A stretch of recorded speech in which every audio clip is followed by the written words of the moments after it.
paramilitaries operating in collusion with the British government. This has been a 35-year cover-up. There is no statute of limitations on murder, and there is no statute of limitations on exposing cover-up. The British government is yet to provide accountability, justice, or any semblance of closure. Yet 2 months ago, on September 11th, the Secretary of State for Northern Ireland announced that he had, quote, decided to establish an independent inquiry into the death of Patrick Finucane under the 2005 Inquiries Act, and that the government will seek to appoint a chair of the inquiry and establish its terms of reference as soon as possible, close quote. Geraldine, John, Katherine, and Michael will provide an update to the commission since September, and of course, any time before that, of course, because they have been absolutely tenacious, and their long journey, arduous journey towards this inquiry, which is evidently not yet over.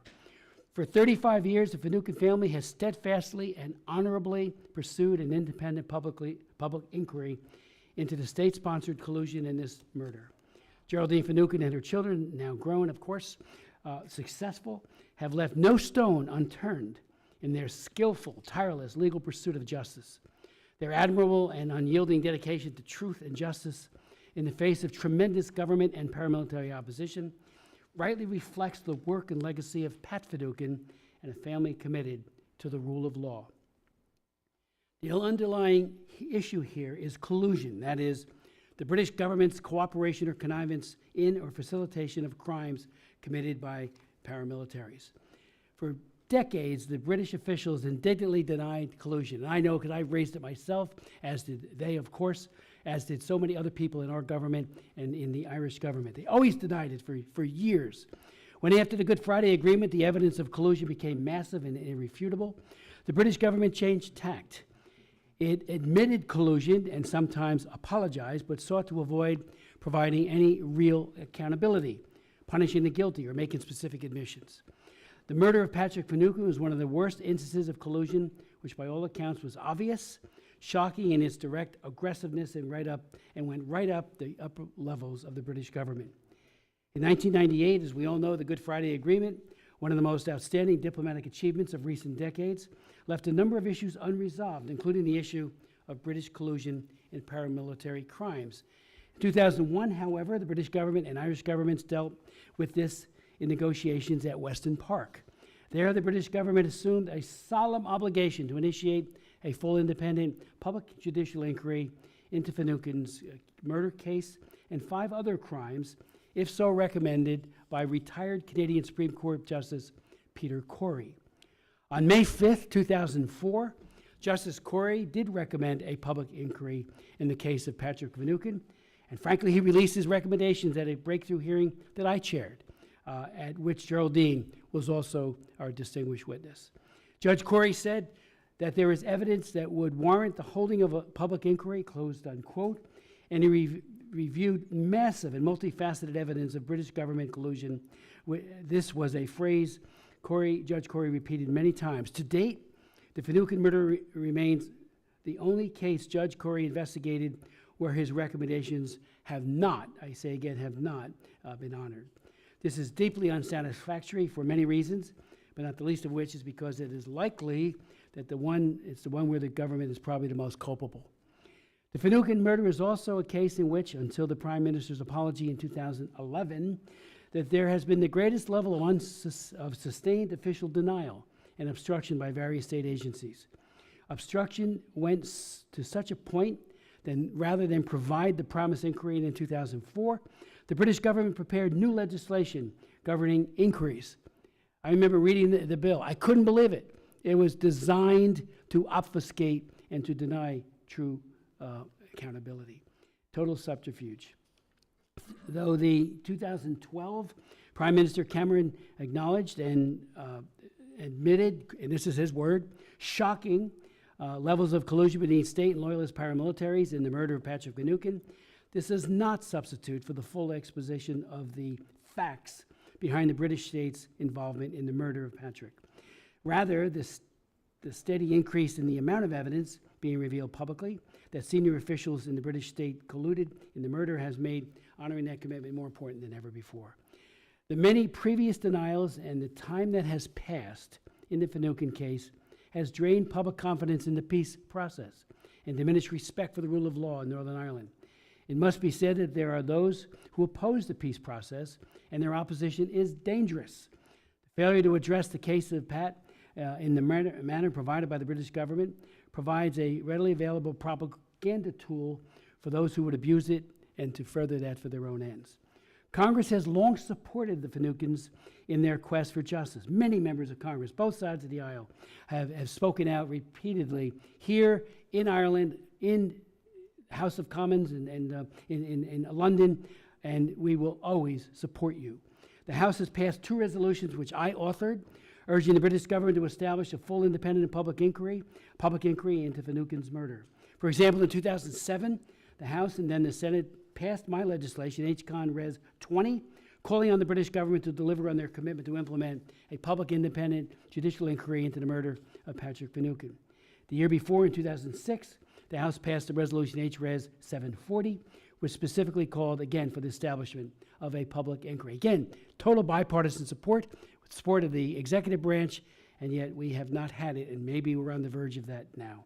The Congress also passed, and the President signed my legislation that restricted U.S. training and exchanges with the former Royal Ulster Constabulary, and to establish and to specifically include, we put it right into the text, and it became law, that those RUC officials who may have had any role in the murder of Patrick Finucane or Rosemary Nelson, who we also had testify, and she was brutally killed, assassinated, that they not be allowed to participate in that very important FBI training.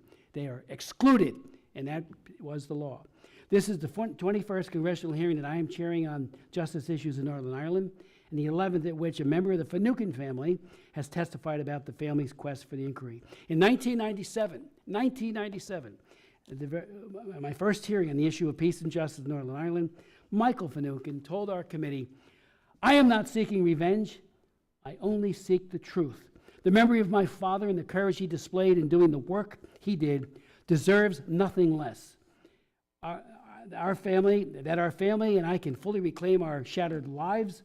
We ask that the British government conspiracy behind the murder of Patrick Finucane be investigated and exposed." Geraldine and John had offered similar, equally compelling and moving statements time and time again in the European venues as well as at the United Nations and here and at those hearings.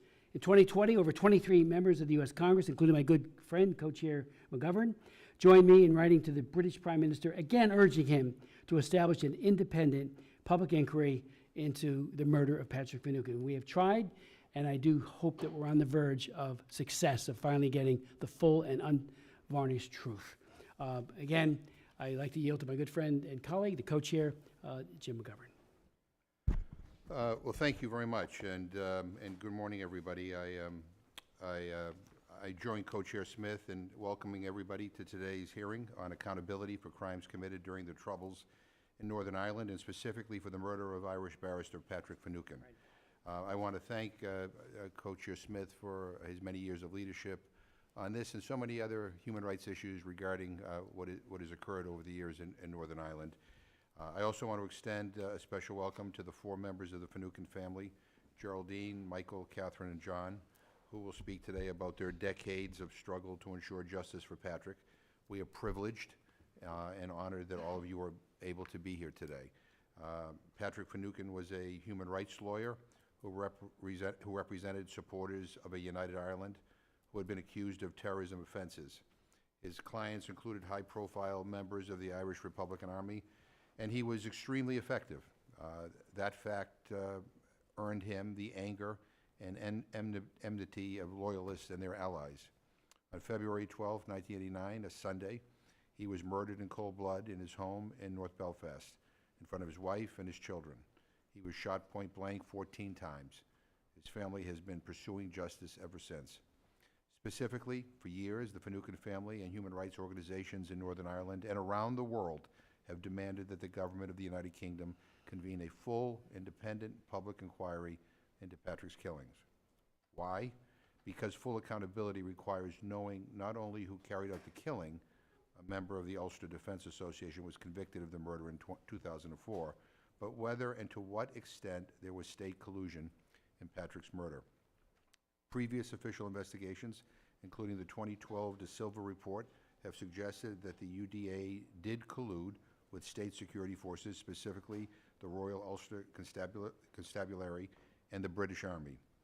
Anytime there is suspicion of state collusion with the death, a higher degree of scrutiny is required because states have an obligation to protect their citizens, not kill them. The UK is a state party to the European Convention of Human Rights. In response to legal challenges brought by the Finucane family, UK and Northern Ireland courts have repeatedly found that the government's failure to conduct an independent public inquiry on Patrick's case was a breach of its obligations under Article 2 of the Convention. The latest court ruling issued last July gave the government a deadline to deliver an investigation of the case that will be compliant with Article 2. And so finally, last September, the UK announced that it will hold a public inquiry. I hope that that's positive news, albeit it's long overdue. Of course, the devil is in the details. As somebody who is of Irish descent, as somebody who respects a positive relationship with the British government, I sincerely hope that the UK government will make sure that the public inquiry is fully independent and empowered to examine all the circumstances leading up to and following Patrick's murder. I think it would be a grave mistake to delay accountability any longer. National security is not served by states going rogue. National security should never be invoked to cover up human rights crimes. So let me close by saying how much I admire the Finucane family and the many human rights organizations in Northern Ireland and beyond that have supported their cause for so many years. We are living in very difficult times. Instead of protecting human rights, governments of all stripes are trying to roll them back. But in Northern Ireland, those fighting for justice and accountability for the brutal crimes committed during the Troubles have not given up. And they are an inspiration to us all. And let me also recognize the work done by the Bipartisan Friends of Ireland Caucus in this House, co-chaired by my colleague from Massachusetts and my dear friend, Congressman Richie Neal, as well as Congressman Chris Smith. And I'm proud to be a member. The caucus has long engaged in the Finucane case and has regularly called for justice for all the victims of violence during the conflict. And Mr. Chairman, without objection, I'm submitting for the record written testimonies from Brian Dooley of Human Rights First and Andre Murphy of Relatives for Justice. Thank you. I yield back. Thank you, Co-Chair McGovern. I'd like to yield to the Chairman of the Co-Chair of the Friends of Ireland, Richie Neal, gentleman from Massachusetts.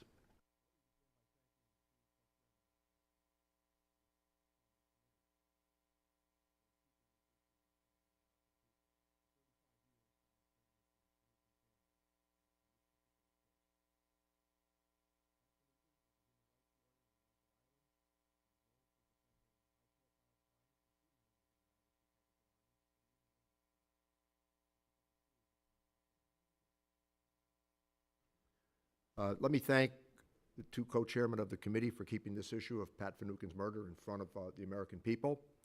For 35 years, I've been part of the Finucane story in trying to keep this going. Pat Finucane was a prominent human rights lawyer in the north of Ireland. While he was known for defending high-profile clients that included the Irish Republican Army during the Troubles, he also defended a number of unpopular causes, as attorneys are supposed to do. It often brought him into conflict with the British government and with Loyalist paramilitaries. Pat Finucane was murdered on February 12th of 1989 in front of his family at his home in North Belfast. He was shot 14 times by masked gunmen from Loyalist paramilitary group, the Ulster Defence Association.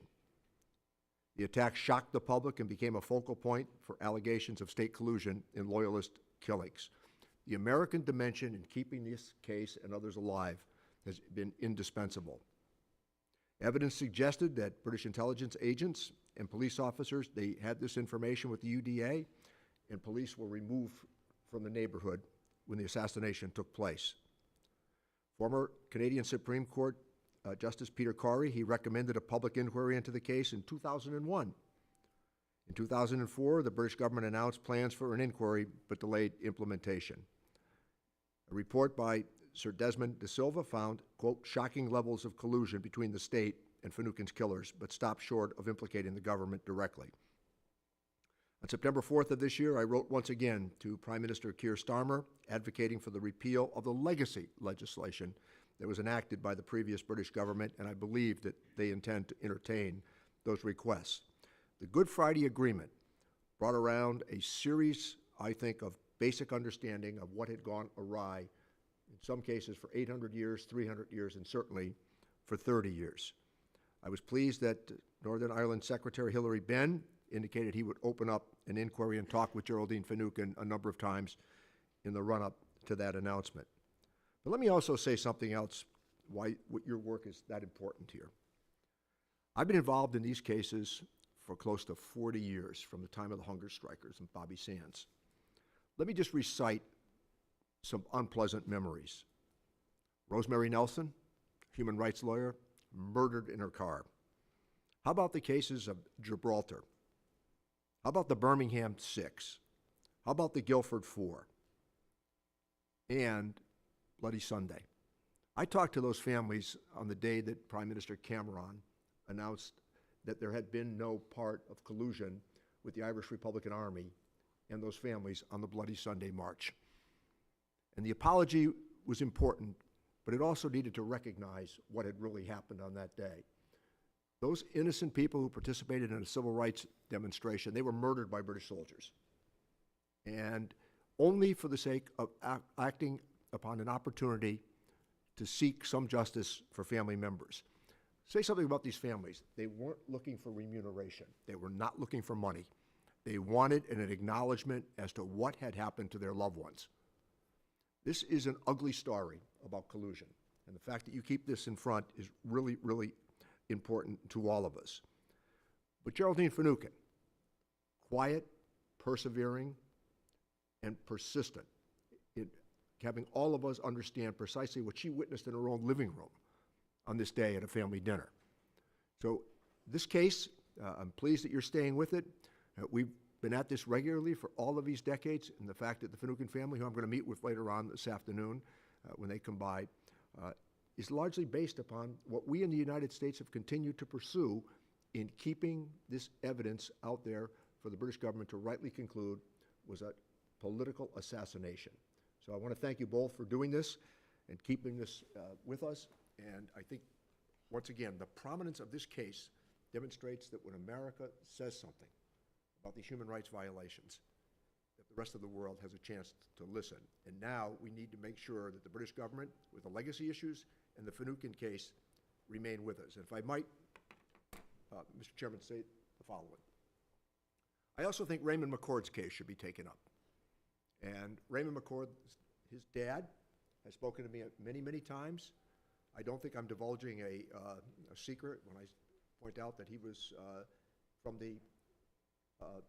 another tradition in the North. Jerry Adams asked me to take up the McCord case as well, because he thought that it was important for us to demonstrate an interest in violations that had taken place in both traditions in the north of Ireland. So I hope that you're going to continue with your great work on this, and I'm indeed, professionally and personally, very grateful for what you've done, the two of you. Thank you. Thank you very much, Richie, for your very fine statement and leadership. You know, we did have McCord testify at one of our hearings, and I agree with you. You know, we're against collusion, murder, terrorism, and it came out in that hearing, and I agree with you, so we will continue that, and I thank you. I'd like to yield to a member of the Executive Committee of the Lantos Commission, Dr. Andy Harris. Thank you very much, Mr. Chairman. I want to thank the co-chairs for keeping this issue on a front burner. 5 years ago, I visited Northern Ireland with traveling with the Helsinki Commission, and we met with members of the family. And at that time, you know, there was hope that maybe after 30 years at that time that something was going to be done, but I guess not. So as Mr. Neal says, suggests persistence is obviously necessary, and we're demonstrating that we're going to be persistent here at getting to the facts here. And again, that's all I want to say, because I want to hear about an update from the family over the past 5 years since I had the opportunity to visit. Thanks. I yield back, Mr. Thank you very much, Dr. Harris. I'd like to now introduce our distinguished panel, who really does not need introductions, especially Geraldine, for her heroic, persistent, tenacious, and what a class leader for human rights. She is just amazing. Everybody knows that she was there, obviously, when her beloved husband was murdered, as well as the rest of the family. But she and Patrick were both undergraduates of Trinity College in the late 60s. They were from different parts of divided society. The couple married in Dublin and returned to Belfast to start a family. Geraldine qualified as a teacher and worked in the education system for over a decade until she left to join her family title search company. She is now retired and divides her time between her beloved grandchildren, her beloved horses, and campaigning internationally, again, for an international inquiry into the murder of her beloved Patrick. Michael Finucane is the eldest son of Patrick and Geraldine. He practices law in the city of Dublin, where he now lives. He is a law graduate of Trinity College, established his law practice in Dublin in 2004. He's currently a member of the Irish Human Rights and Equality Commission and formerly chaired the Human Rights Committee of the Law Society of Ireland. He has been involved in human rights activism both in the north of Ireland and the Irish Republic for over 30 years, and the father of two children. Katherine Finucane is the only daughter of Patrick and Geraldine. She lives in Belfast in the north of Ireland with her husband and teenage daughter, having lived previously in France and Galway after her graduation from the University of Ulster. She works as a psychological counselor and youth worker in North Belfast area.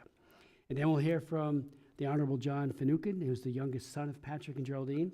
He studied law at Dundee University after qualifying as a solicitor, established his law firm in Belfast in 2014. Is qualified to practice throughout the island of Ireland, as well as in England and Wales. In 2019, he was elected to Belfast City Council and became the Lord Mayor of Belfast.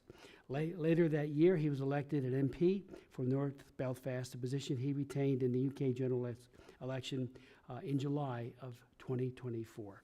And again, I want to thank you all for being here.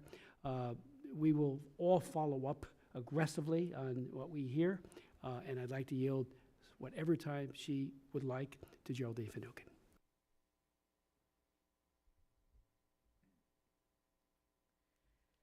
Mr. Chairman, members of the Commission, my fellow speakers, ladies and gentlemen. My name is Geraldine Finucane. My husband was Patrick Finucane, the Belfast solicitor, murdered by Loyalist paramilitaries in 1989. My family and I have campaigned since his murder for an independent public inquiry into the circumstances surrounding the killing. We have done so because of compelling evidence that my husband's murder was part of an approved British government policy of widespread collusion between the state and Loyalist paramilitaries, which incorporated state complicity in all types of illegal activity up to and including murder. On the 11th of September this year, 2024, the British Secretary of State for Northern Ireland announced in the House of Commons that an independent statutory public inquiry would be established into the murder of Pat. After 35 years of campaigning for such an inquiry, this announcement represented a significant step forward for my family in our fight to uncover all of the circumstances behind Pat's murder. It has been a long journey to get to the point where the establishment of a public inquiry has finally become a reality, and I look forward to having the opportunity to participate in a statutory inquiry and expose publicly the whole truth behind the murder of my husband. This has always been the objective of the campaign that my family and I have pursued for 35 years. We have only ever been concerned with uncovering the truth, and it is this that has kept us going. It is the central element that has been missing all these years, no matter how many small pieces of information were revealed along the way. Nothing less than a complete picture would suffice. We did not believe that Pat's murder was simply the work of gunmen who killed him. It was and is clear that there were many other participants who helped to carry out and implement the scheme. Loyalist paramilitaries were not capable of devising and realising a plan to murder such a high-profile target without significant help.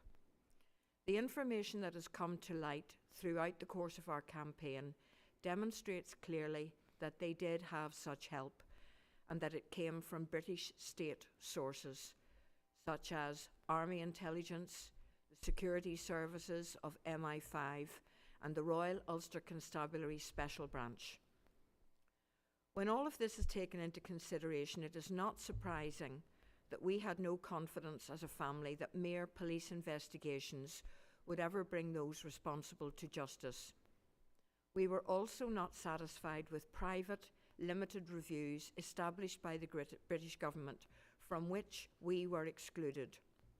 We could not and did not accept the assurances of previous British governments that they were anxious to set the record straight, because they were never prepared to do so in public.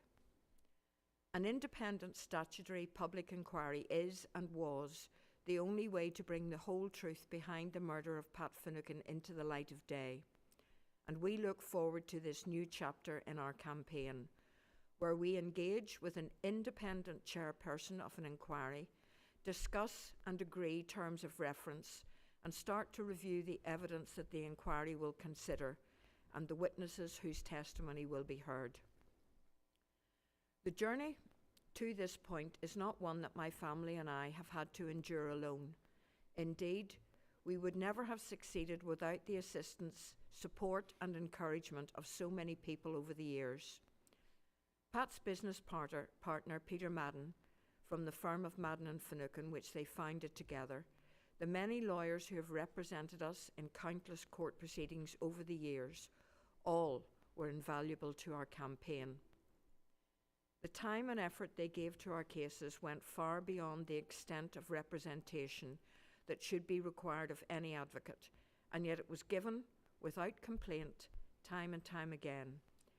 I would like to express my gratitude to all of them for the record.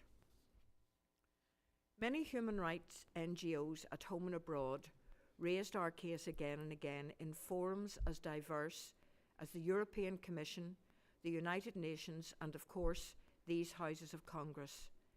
They made sure that the seriousness of the case became and remained of concern internationally.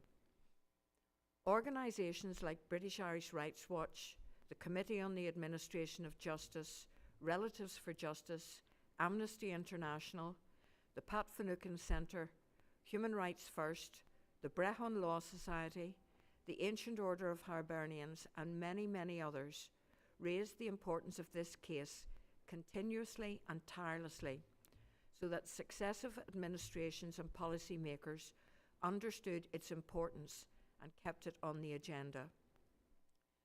This was not easy, but the commitment to our case by every organisation who helped us never wavered. I would like to record my gratitude and that of my family to each and every one of them for the record. As I sit here with my family before this committee, I am reminded of the unwavering support we have received from the United States and its congressional representatives over many years. The first congressional hearing on human rights in Northern Ireland took place here in Washington, D.C.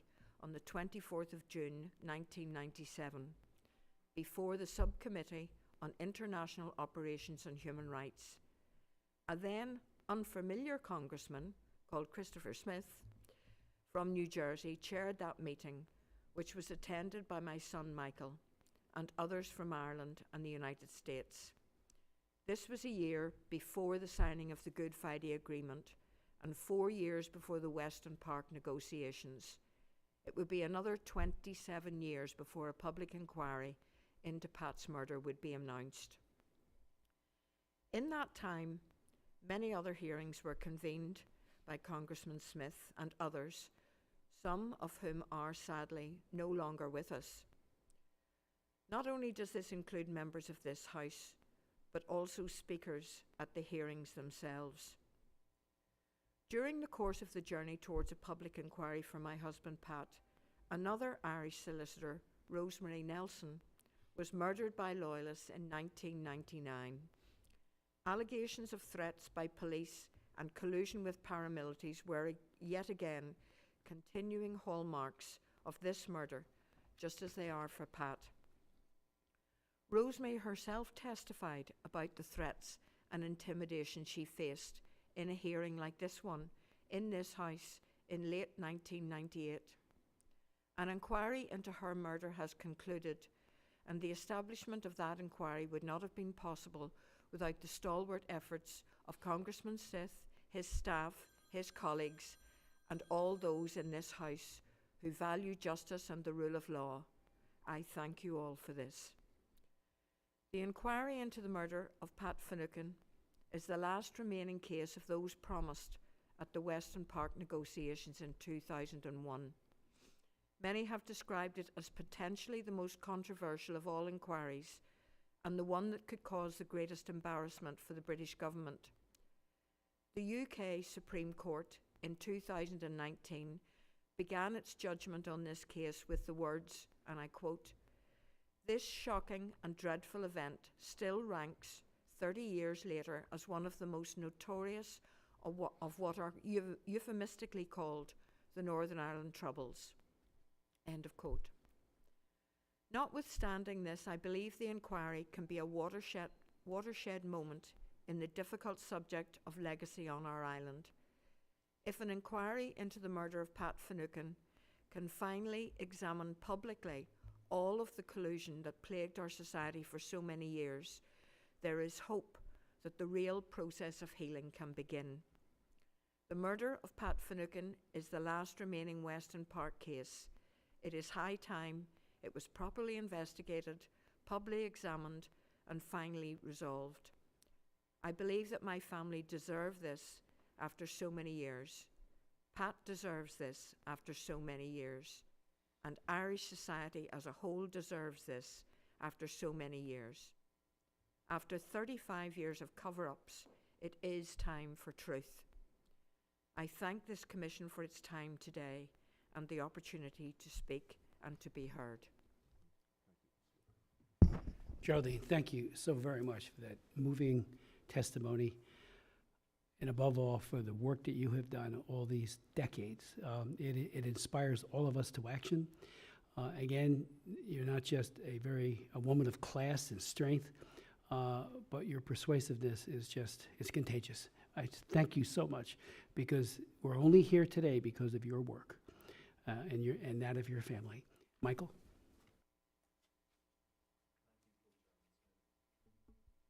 Thank you, Co-Chairman Smith, Co-Chairman McGovern, members of the Commission, ladies and gentlemen. I'm Michael Finucane, the eldest son of Patrick Finucane. My family and I have campaigned since his murder in 1989 for an independent public inquiry into all the circumstances surrounding the killing. As my mum Geraldine has just testified, this has been a long and difficult journey for the family, but we have persevered. It would seem now, at long last, that an inquiry is imminent. We began the campaign for an inquiry almost immediately after my father's murder in 1989 because of the highly suspicious and controversial circumstances surrounding the killing. My father had been the subject of threats, including death threats, from the RUC for many years before his death, and had experienced a great deal of hostility and obstruction throughout his practice as a lawyer. Shortly before his death, an allegation was made by a British government minister called Douglas Hogg in the UK House of Commons that there were, quote, in Northern Ireland a number of solicitors unduly sympathetic to the cause of the IRA, close quote. This was believed at the time to be a statement that increased the likelihood of targeting defence lawyers who were already working under very difficult conditions in Belfast and elsewhere. It was made only 3 weeks before my father was killed. The reason we campaigned for a public statutory inquiry is because there was no other mechanism that was capable of establishing and exposing publicly all of the circumstances surrounding the murder.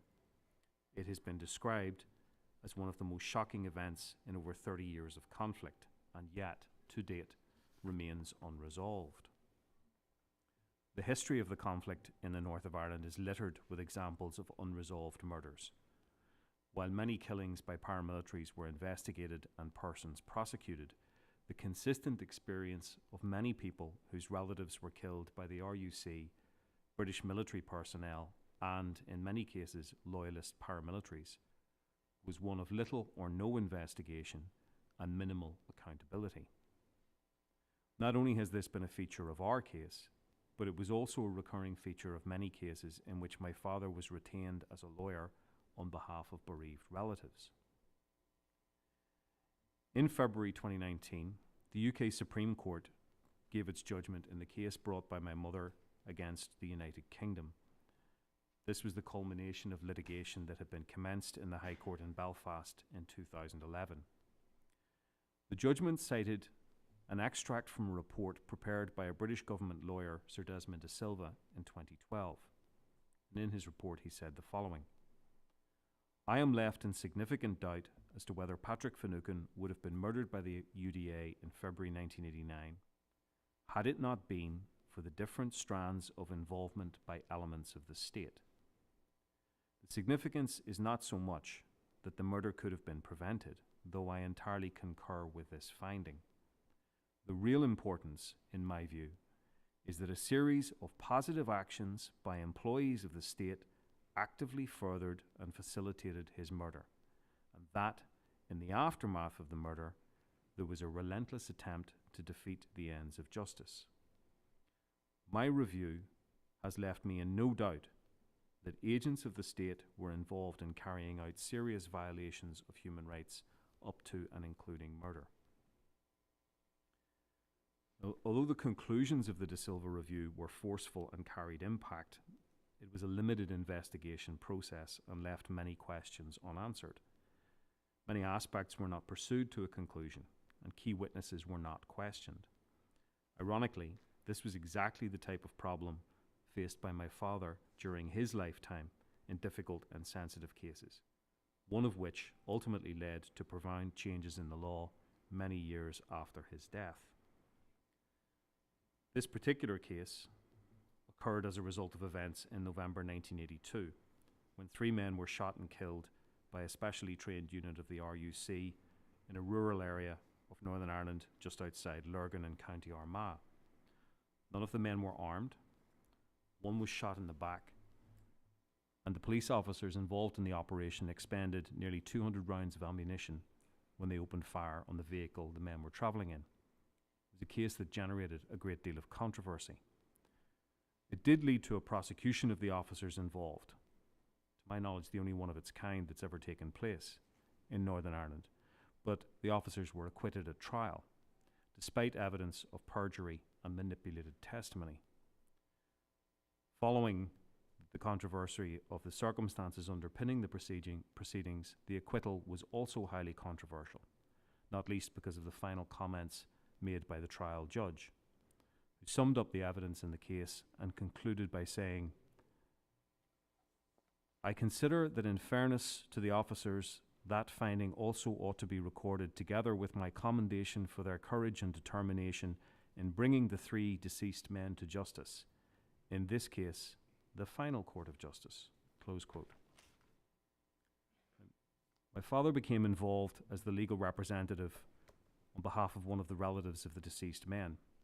The criminal proceedings having concluded, the matter proceeded to an inquest, which was significant because it afforded the relatives of the deceased their first opportunity to explore the circumstances surrounding the killings.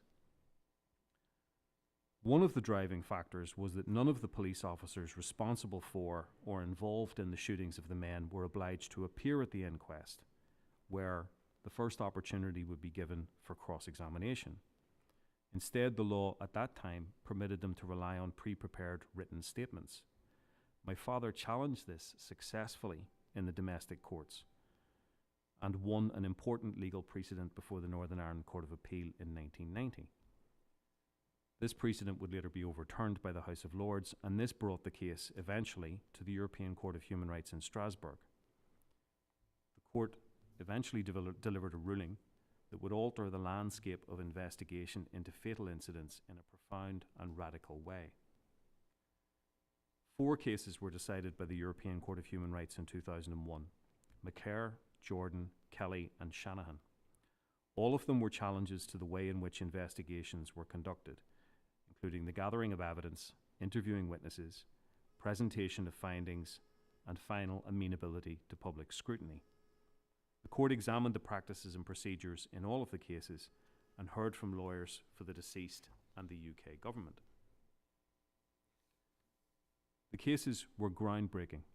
They had the potential to set a huge precedent for all forms of investigation in the future where the state was responsible for or implicated in a death. 2 of the 4 cases were presented by my father's law firm, Madden & Finucane.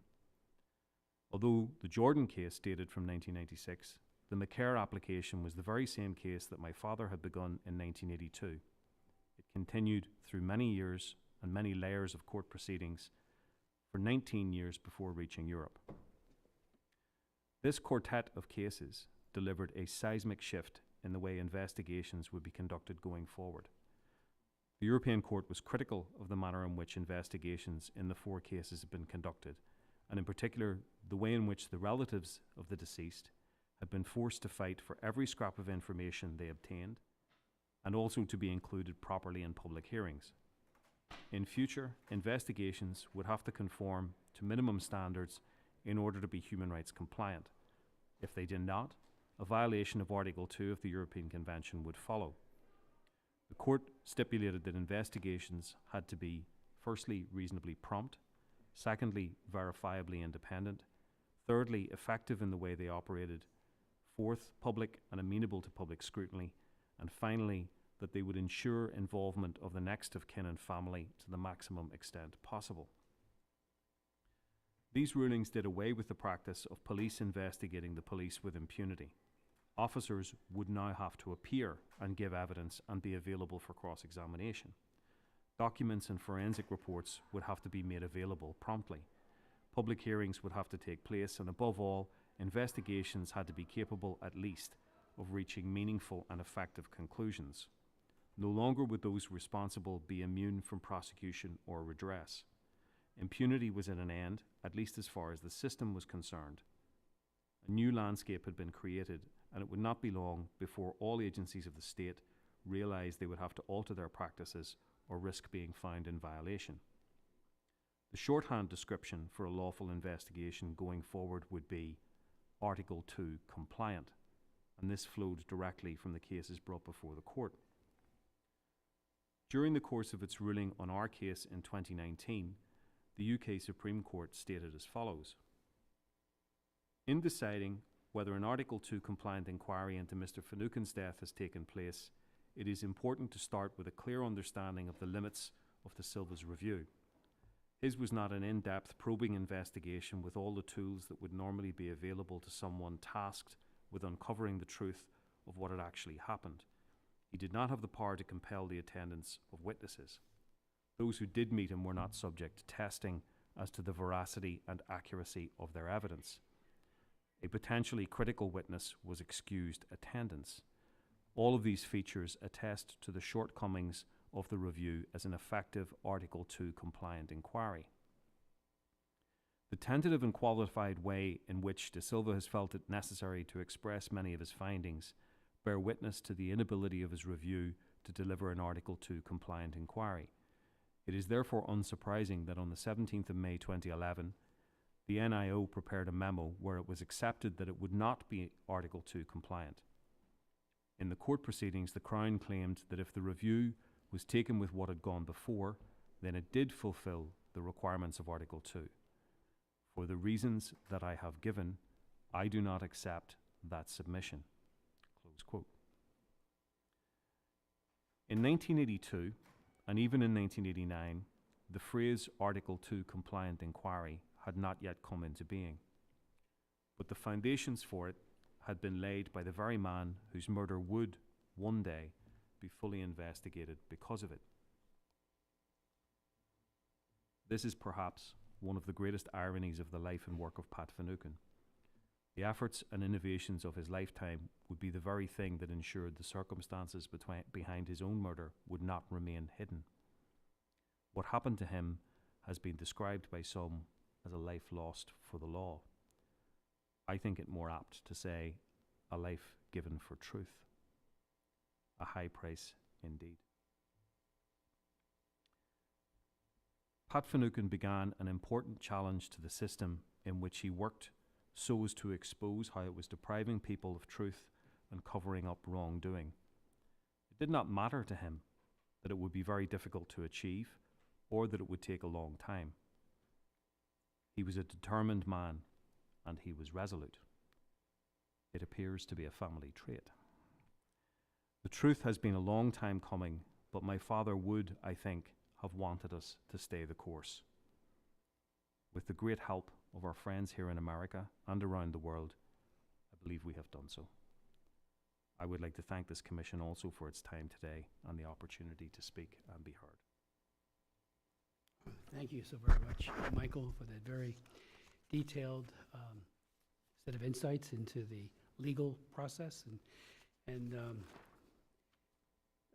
couldn't thank you enough, and appreciate it. And going back to late 1980s, 90s, I should say, when you testified, I mean, that was, and Geraldine, you as well, that was the springboard for all of us to do even more.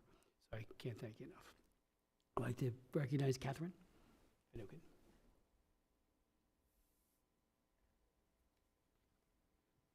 Mr. Chairman, members of the Commission, my fellow speakers, ladies and gentlemen. My name is Katherine Finucane. I am the daughter of Patrick Finucane, who was murdered by Loyalist paramilitaries in our home in Belfast in 1989. My family and I have campaigned since my father's murder for an independent public inquiry into the circumstances surrounding the killing. The Swiss-American psychiatrist Elizabeth Kubler-Ross said, "The reality is you will grieve forever. You will not get over the loss of a loved one. You will learn to live with it. You will heal and you will rebuild yourself around the loss you have suffered. You will be whole again, but you will never be the same again. Nor should you be the same, nor should you want to." The brutal way in which I lost my father added another dimension to our grief. My father was very well known for the work that he did as a lawyer, and many people relied on him in the fight for equality and human rights. The public nature of his murder meant that we grieved along with our society. It has not been resolved, and the consequences are many. My dad, in his work as a solicitor, was an advocate for the community. My brothers continue that work, and my role in mental health is a branch of that work. We are of him, and he has inspired us to be who we are. We did not have him for long in our lives, and although we have our memories, we were robbed of so many more. When my young daughter asks me, "How did Granda Pat die?" I am reminded that the past is now moving into yet another generation. Now 14 years old, she asks me, "Mummy, what would Granda Pat have thought of me? Tell me what he was like." It wasn't only my brothers and me who had their father stolen from them, but our children too. So I tell my daughter what her Granda was like. He liked to play football and didn't like to lose. He liked a joke and a laugh and often played practical jokes on his siblings. He inspired me to learn the French language, and I listened to him asking for directions on our family holidays in France. And I tell her, he would have loved her very much, and they would have had the best of fun together. Having been told for so long to move on and draw a line under the past, the recent announcement of an inquiry has provided us with much hope that we will finally get the full picture of what happened and get the answers as to why my father was murdered. We can only move into the future when we have a clear sense of the past. Our fight for justice has not only been for my dad, but for a future fit for our children, and one that he would be proud of. We have high expectations that the upcoming inquiry will provide that. I would like to thank this Commission for its invaluable time and support shown to my family over so many years. Thank you very much. Thank you very much, Catherine, for your testimony and for being here today, and for bringing focus on the mental health side of all of this through your work. And thank you, and your witness. I'd like to now recognize the Right Honorable John Finucane, a colleague, and appreciate his work as well. Thank you. Co-Chairs Smith and Co-Chairs McGovern, may I also begin by extending my deepest thanks and gratitude for convening today's Commission hearing and the invite to us all to attend and testify before you. Whilst we have all at some stage either met with you or testified before you, today represents, certainly to the best of my knowledge, the first time all four of us have appeared beside one another, and I thank you for that. For we are here in America in very different circumstances than you will have been used to seeing us. After over 35 years, we have finally listened to a British government publicly announce that they will establish a public inquiry into my father's murder. Indeed, it has been a long road to achieve that, and we know we have a considerable journey still to travel as we set out to ensure the inquiry is both credible to us and also to those who have supported us over the years.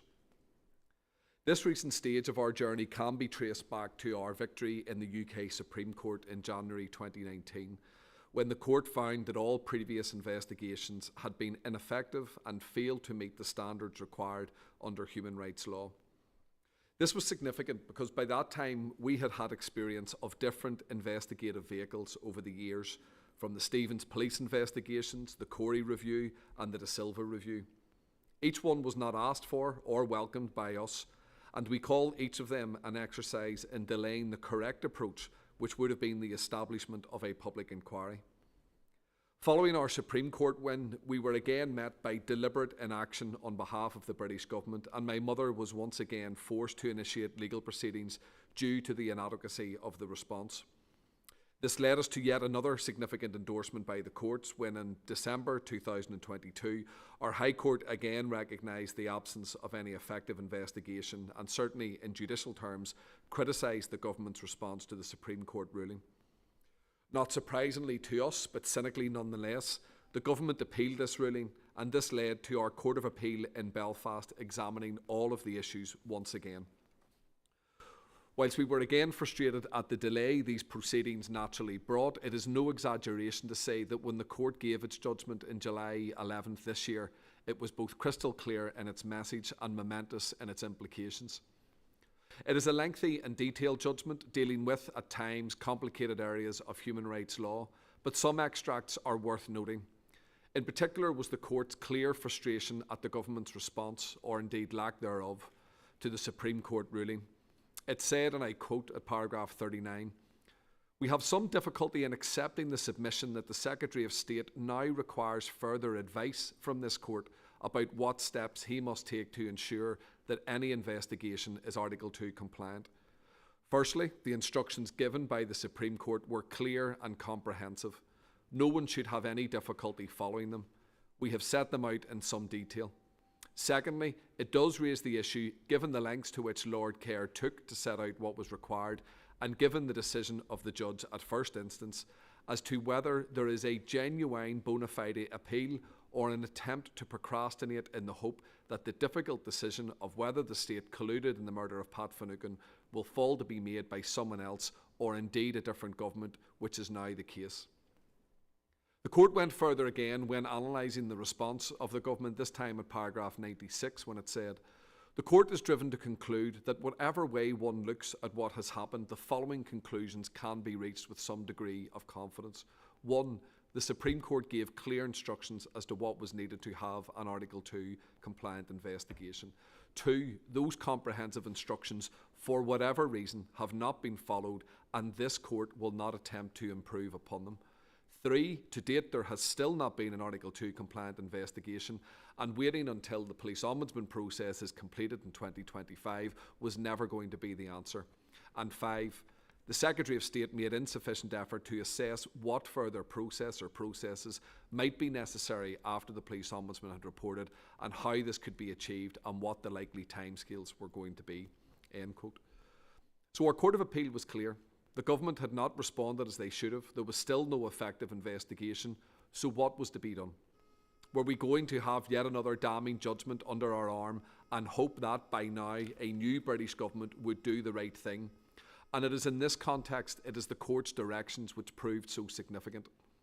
Having excoriated the government's position, they directed that the government must find agreement with our family within 3 weeks on what an Article 2 compliant process would look like. In the absence of agreement, both parties, the government and ourselves, would submit that they would submit what they felt was the best Article 2 compliant process, and it would then be to the court to direct which one would be established. Just 1 week after the British general election and a day before a significant holiday in the north of Ireland, the significance of this was perhaps lost on the media and others, but certainly not ourselves, for it is exactly this judgment which we believe has led to the British government realising that they must finally establish an inquiry when they made the announcement to the House of Commons on September 11th. So this is where we now find ourselves, in unfamiliar but welcome territory. We are no further on with regards details of an inquiry from the announcement itself, but this is not necessarily something we criticise, for we want to see that everyone is committed to doing this correctly rather than expeditiously. Our focus, and indeed the focus of those who have supported our call for an inquiry, must now be on ensuring this process is credible, transparent, and capable of gaining the trust and endorsement of those who have recognised its need. My mother and I were asked just last week what we wanted from an inquiry, and indeed this is something which we are all giving deep thought and consideration to, but some points I would say are obvious. We want an inquiry to be independent from government and free to make its own determinations and recommendations. We feel that this inquiry needs to be led by an independent judicial panel, complemented by the key appointments to an inquiry, such as counsel to the inquiry, solicitor and secretary to the inquiry, also being independent and committed to ensuring the terms of reference are implemented and followed fairly and sensibly. Terms of reference, which I have just mentioned, are also critical. We look forward to engaging with the British government and indeed the inquiry itself on these, for they will be crucial in determining from the outset the inquiry's ability to examine all of the circumstances leading up to and following my father's murder. We know that collusion existed. We know it was widespread, and we have had a British Prime Minister apologise for this. However, we will meet this inquiry with no preconceived expectations. What we want is what we have always asked for, and that is something which is fully independent and transparent and capable of finding out all of the details as to what happened and ensuring recommendations are made to ensure the policy of murdering your own citizens is never allowed to happen again. As with all stages of our campaign, this is a battle we know we will not be facing alone. American involvement and guardianship of our peace process has proved both pivotal and necessary at times, and so too does this apply when we look at how we are dealing with our past, and in particular the case of Pat Finucane. Now more than ever, we need you and your colleagues being that critical friend to the British government, impressing on them not to waste or undermine this opportunity to finally examine what they described in their own words as one of the darkest chapters from their military history. We thank you again for the invite to speak with you today and your continued support up to this point and in the time ahead. Thank you. John, thank you very much. It was great. Your testimony was outstanding and incisive. But Patrick has to be very proud of you, looking down from heaven at a family that has just excelled in every way possible and has pushed for human rights observance generally and for accountability specifically for his heinous murder. So thank you for that. You are all just such noble people, and I'm in awe of you. You know, you mentioned, mention was made of Rosemary Nelson. I did meet with her on one of several trips to Northern Ireland, and she actually was threatened by the RUC. Couldn't tell who it was because his name was covered. And we decided, and it was her thought, to come and testify. She did in 1999. And I'll never forget, one of her strongest statements she made was that no lawyer in Northern Ireland can forget what happened to Patrick Finucane. and sadly, she was assassinated soon thereafter, and which just shows no one can forget, and the legacy of impunity and killing and murder was continuing then. I'm hopeful about this public inquiry. No preconceived expectations, as you clearly conveyed to us, John. We just want to get it right, let it be transparent, let it be completely the truth, non-government, transparent, as you said. And I hope it does comport with Article 2 of the European Convention. Reasonably prompt, if you start the clock now, hopefully prompt means no thoroughness is undermined by, a rush, but they've had so many decades to get this right. Verifiably independent, effective in the way they operated, public and amenable to public scrutiny, and ensure involvement of the next of kin family, which is you.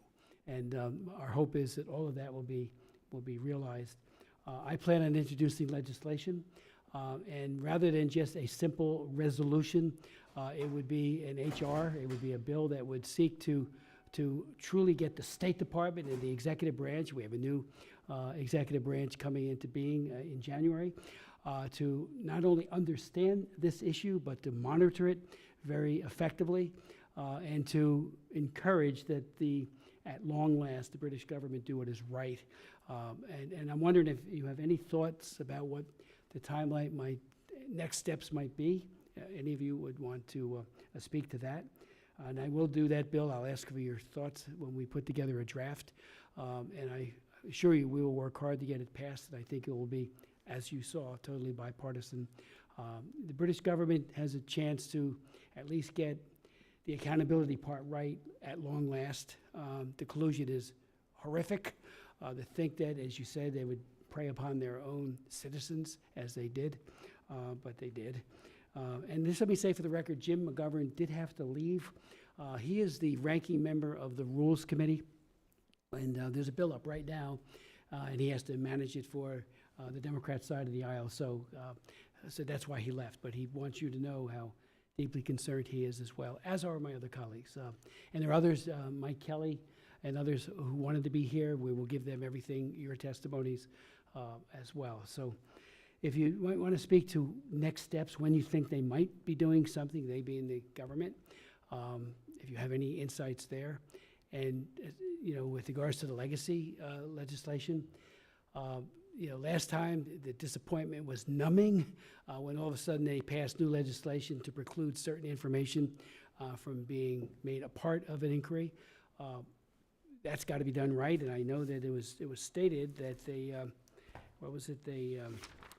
they want to repeal and replace the Legacy Act. Hopefully your thoughts on what that might look like. Again, transparency, the right to know, especially when a terrible crime has been committed by a government. You can't hide behind some kind of false sense of, we can't disclose state secrets. So if you might want to speak to that as well. But next steps, timeline, and legislation that we might be able to get passed here. The precise nature of the timeline is not entirely clear at this point. The establishment of a statutory inquiry such as this does take some time to prepare, not least perhaps for sort of preliminary logistical steps such as identifying a presiding chair over what we hope will be a multi-person panel.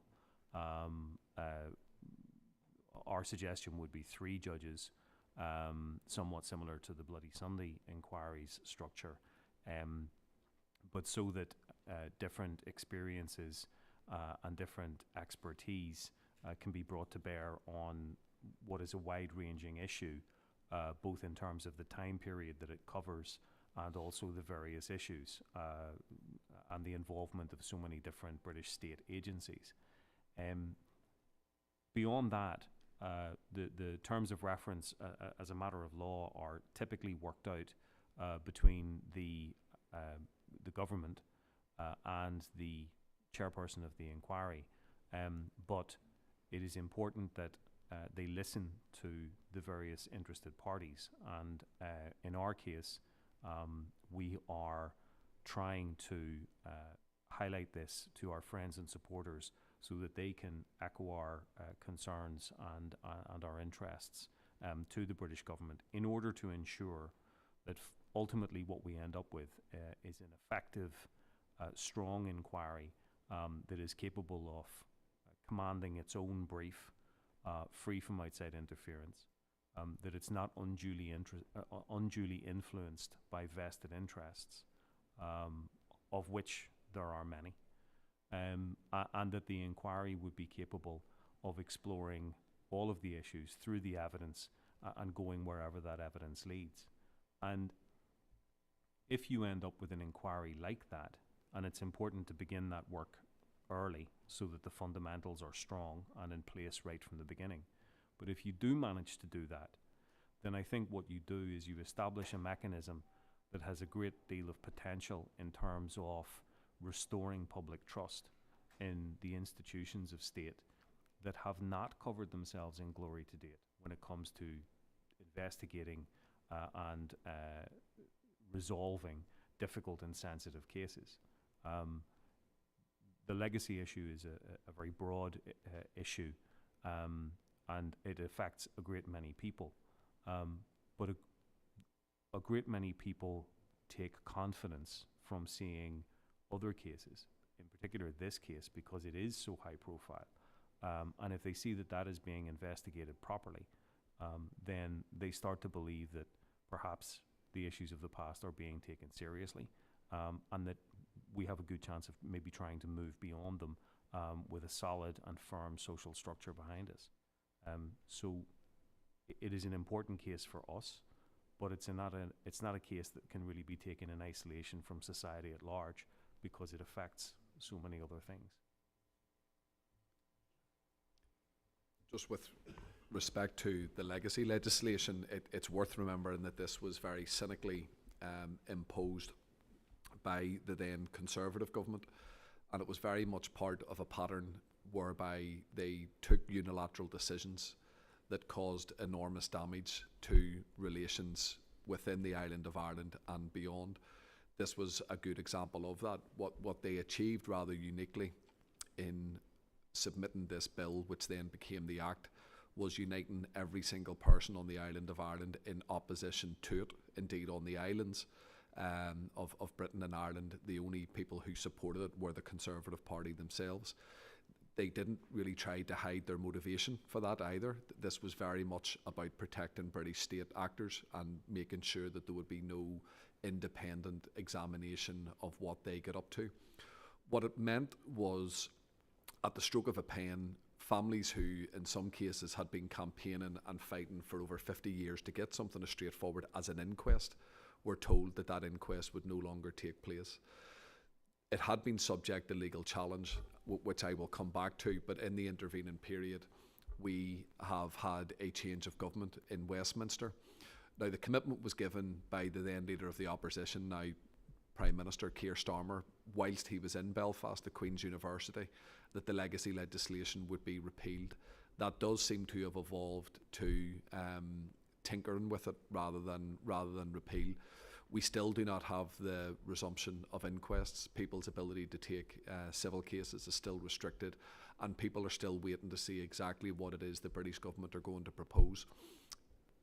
A mistake that was made was the endorsement of the body that comes from the legacy legislation, the ICRIR, and that had not been given a clean bill of health by our courts, but it was given a political endorsement by the Labour Party. In recent weeks, our Court of Appeal, when looking at the legacy legislation, has been very critical and damning of this ICRIR body.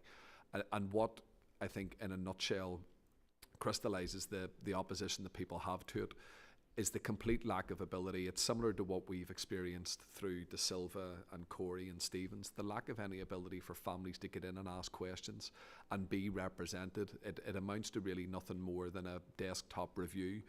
And when you're dealing with some of the issues and cases which you will be familiar with that arose from our 40 years of conflict, that simply isn't good enough, and it hasn't been given that Article 2 clean bill of health by our Court of Appeal. So This wasn't a problem of Labour's making. The longer they delay in not fixing this, it will then become their problem. And of course, what we've had previously, which was not implemented, was a Stormont House Agreement, something which did was put out to consultation and was engaged in widely. It did have the success of having a lot of support from all sides of the community, certainly all political parties. And the failure to implement and honour agreements that were made is a recurrent theme of when you start to see slippage and mistakes made in our peace process. So, like a lot of other people, we were waiting to see what exactly the British government will do on this legacy legislation. You spoke about the seismic change that occurred from the court cases, and the thought, and John, any of you might want to speak to this, but the case law obviously can lead to dramatic reform.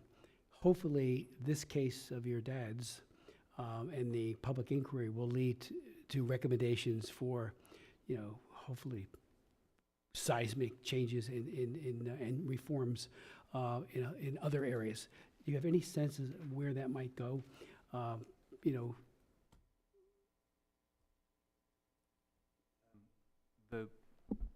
The cases that were decided in 2001 shortly preceded European proceedings of our own, which were decided in 2003. But it's perhaps fortunate that the original 4 cases that the court heard were able to focus on unsatisfactory elements of investigation in an issue that was not perhaps so high profile. And I say that because it would be too easy to dismiss a precedent set on the basis of a very high profile and controversial case as an outlier or an aberrant example of where things went wrong because of human error or system failure that was not typical of how things were dealt with in general.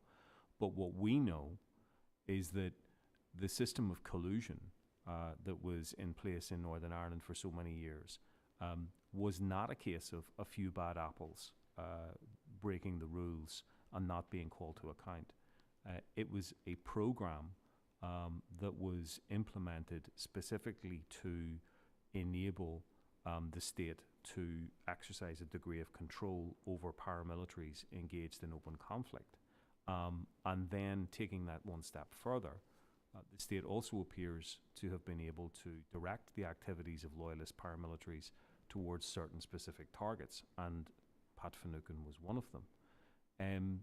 What the European Court rulings did, perhaps most significantly, was to take cases from a society engaged in civil conflict and apply general standards of human rights law, notwithstanding that the British had often used the conflict as an excuse for departing from those very standards.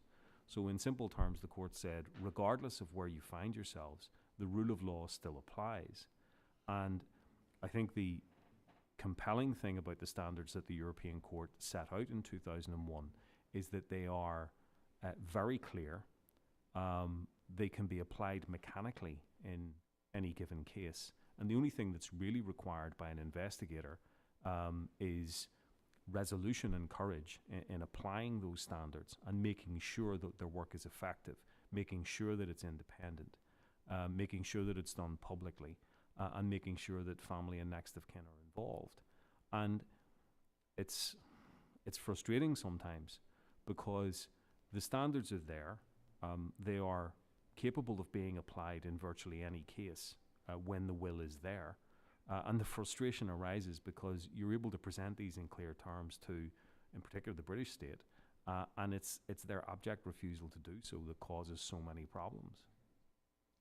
Thank you. We will provide your testimonies to the Biden administration, but we'll also convey it to the incoming administration as well, along with the legislation, which I hope they will endorse. Let me just ask 2 final questions. One, and John, this would be to you.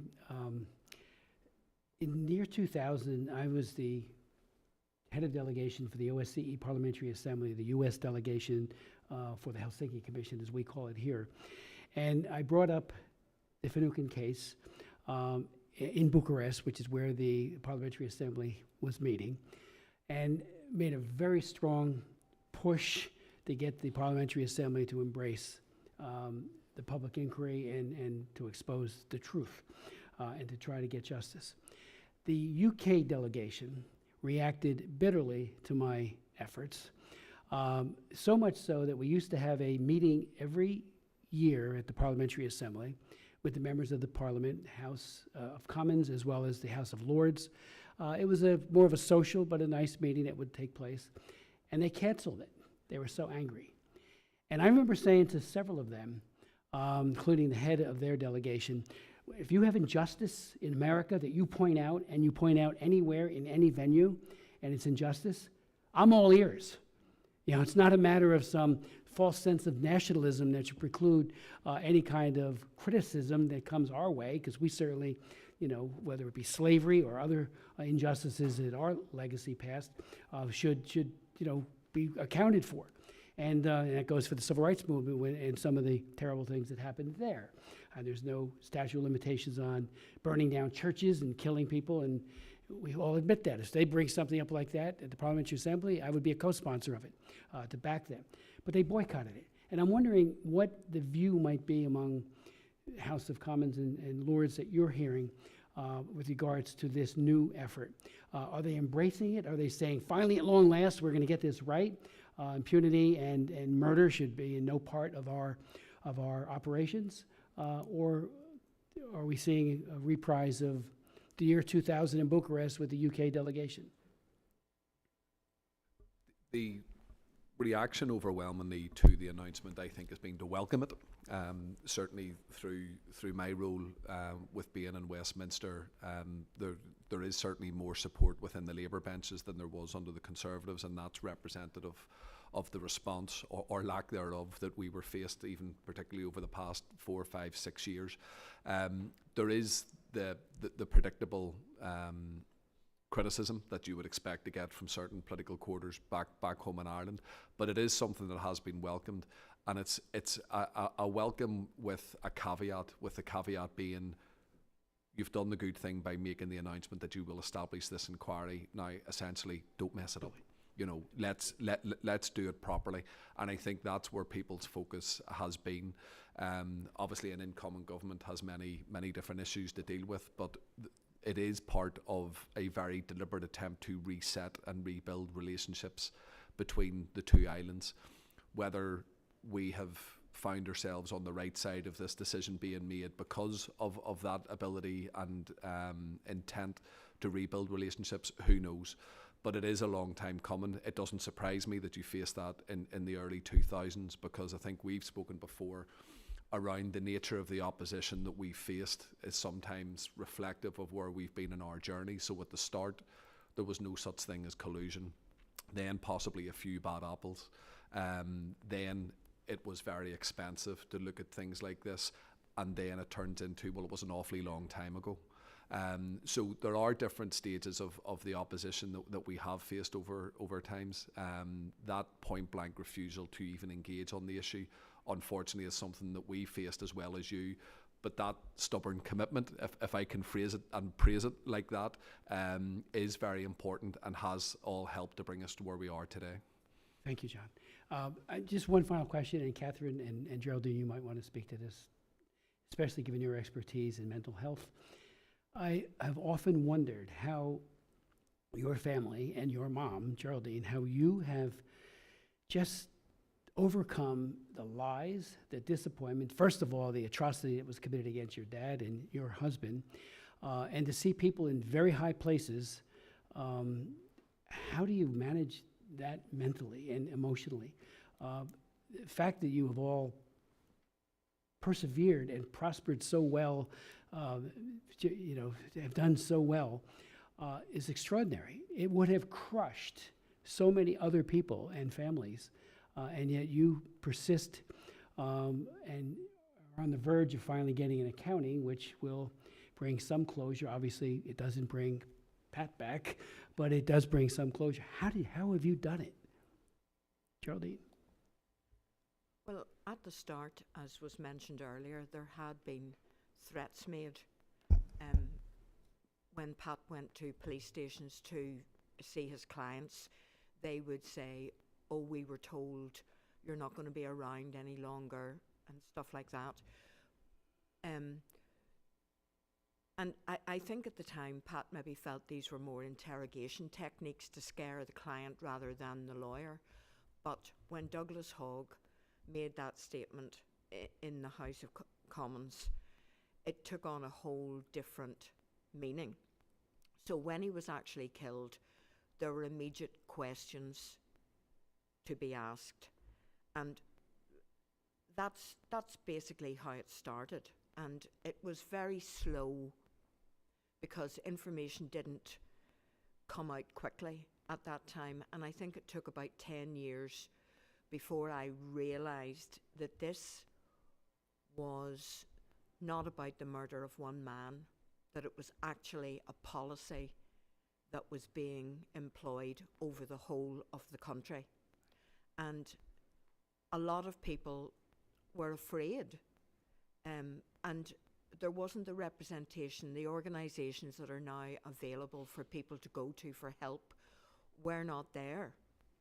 So people used to say to me, keep going at what you're doing. You know, we wouldn't know how to start.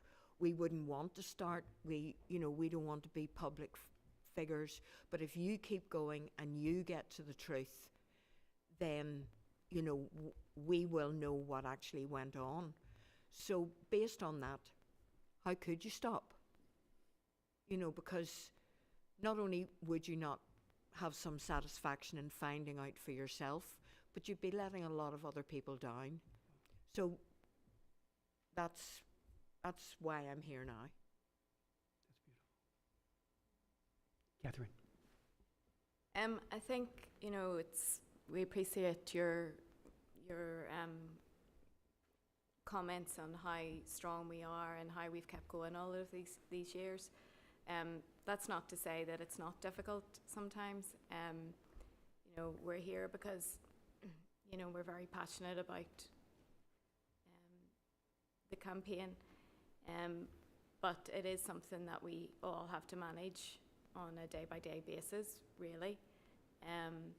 And it is important that we manage our own difficulties around it, as well as dealing with the very public nature of the case.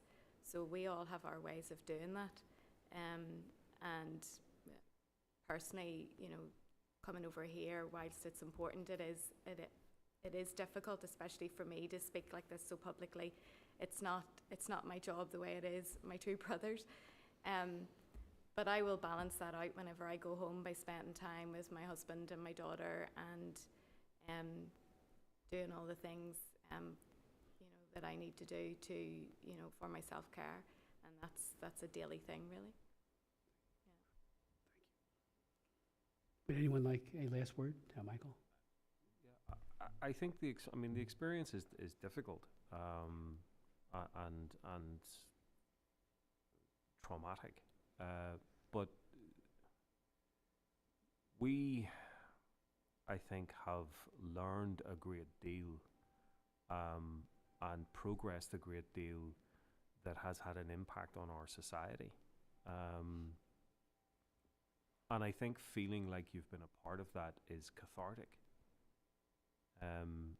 That it wasn't in vain, and that what you're doing means something.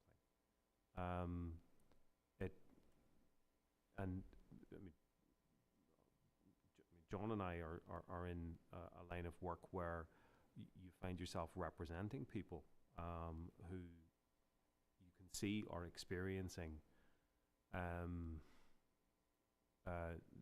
many of the same things that you've experienced in your life. I've represented people who were bereaved in difficult and controversial circumstances in Ireland, not conflict related, but maybe just having gone through my own life's journey, I feel sometimes I'm able to maybe help them in a way that a different lawyer would not, because of what I've experienced in my own life. And it's nice to be able to take something that was extremely painful and use it to give something good and beneficial to another person, just by having a little bit of understanding and insight, and maybe even empathy with what they're going through. And I suppose that's one of the things that helps me get through it when it's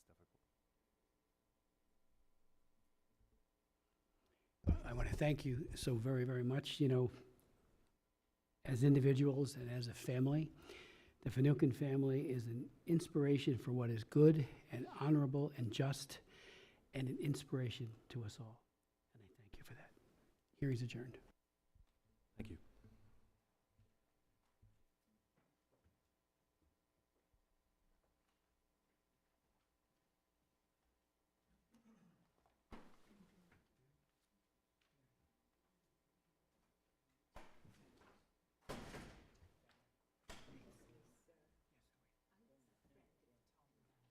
Oh, thanks.